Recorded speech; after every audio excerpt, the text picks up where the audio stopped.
வாங்க கிச்சன் போகலாம். முதல்ல ஒரு வறுத்தரைக்கிற மசாலா ரெடி பண்ணிக்கலாம். ஒரு 2 டீஸ்பூன் எண்ணெய் கடாயில் ஊற்றிருக்கேன். காஞ்சோடனே ஒரு 4லேருந்து 5 டீஸ்பூன் துருவின தேங்காய் இதில் சேர்த்துடலாம். தேங்காய் நல்லா கொஞ்சம் வறுக்கணும். இப்போது ஒரு அரை டீஸ்பூன் கசகசா, ஒரு 1½ டீஸ்பூன் மிளகு, 1 டீஸ்பூன் சோம்பு, 1 டீஸ்பூன் சீரகம், இது எல்லாத்தையும் சேர்த்து நல்ல ஒரு ப்ரௌன் கலரில் நம்ம வறுத்து எடுத்துக்கலாம். இப்போ நல்லா வறுபட்டுடுச்சு. இப்போ அடுத்தது ஒரு 2 டீஸ்பூன் தனியா பவுடர் இதில் சேர்க்குறேன், தனியாத்தூள் இதில் சேர்க்குறேன். எல்லாம் நல்லா ஃப்ரை பண்ணி வச்சிடலாம்.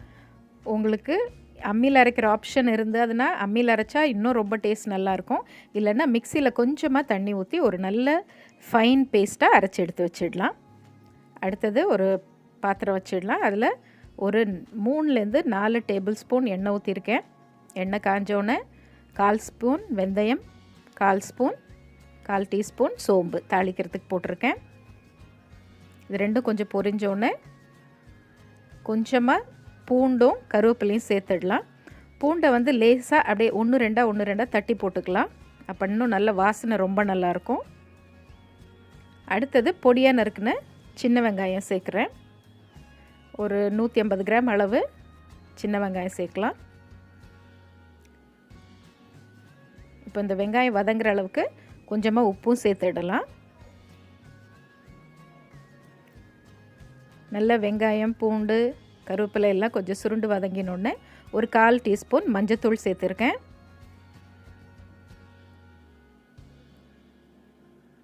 நல்லா வதக்கினோன்னே ஒரு 2 தக்காளியை இந்த மாதிரி மிக்சியில் நல்லா பியூரி மாதிரி அரைச்சி வச்சுருக்கேன், அதையும் சேர்த்துடலாம். இப்போ எல்லாத்தையும் சேர்த்து நல்லா வதக்கி விடுங்க.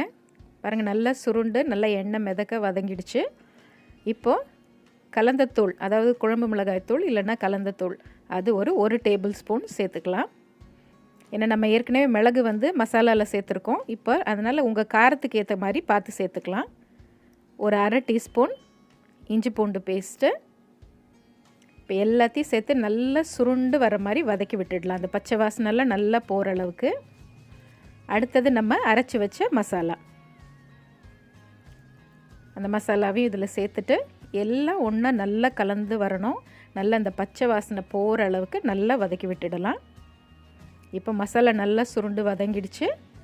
இப்போ இந்த குழம்புக்கு தேவையான அளவு தண்ணி, நான் அந்த மிக்ஸி அரைச்சோம்லே அதிலே கொஞ்சம் மசாலா இருந்ததுலே கொஞ்சம் தண்ணி மிக்ஸ் பண்ணி ஊற்றிருக்கேன். உங்களுக்கு எந்த திக்னஸ்க்கு குழம்பு வேணுமோ அதுக்கேற்ற மாதிரி தண்ணி சேர்த்துக்கலாம். இப்போ எல்லாம் நல்லா மிக்ஸ் ஆகி வந்துடுச்சு. அவ்வளோ வாசனை ரொம்ப அட்டகாசமாக இருக்கும். இப்போது ஒரு 10 நிமிஷம் மீடியம் ஃப்ளேமில் இந்த குழம்பு நல்லா கொதிக்கட்டும். நல்லா குழம்பு கொதிச்சிடுச்சு, பச்சை வாசனைலாம் நல்லா போயிடுச்சு. பாருங்கள், எண்ணெய் நல்லா பிரிஞ்சு வந்திருக்கு.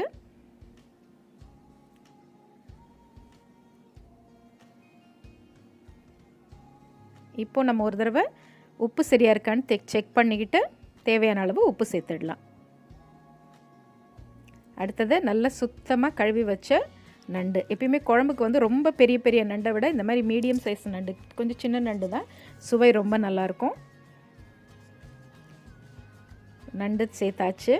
நண்டு வேகிறதுக்கு ரொம்ப டைம் ஆகாது. அடுத்தது ஒரு சின்ன எலுமிச்சம்பழம் இல்லைன்னா ஒரு சின்ன நெல்லிக்காய் அளவு புளியை கரைச்சி அதையும் சேர்த்துக்கலாம். ரொம்ப புளி ஊற்றிடக்கூடாது, கொஞ்சமாக ஒரு சின்ன கப்பில் ஒரு 1/2 கப் புளி. எல்லாத்தையும் சேர்த்து நல்லா மிக்ஸ் பண்ணியாச்சு.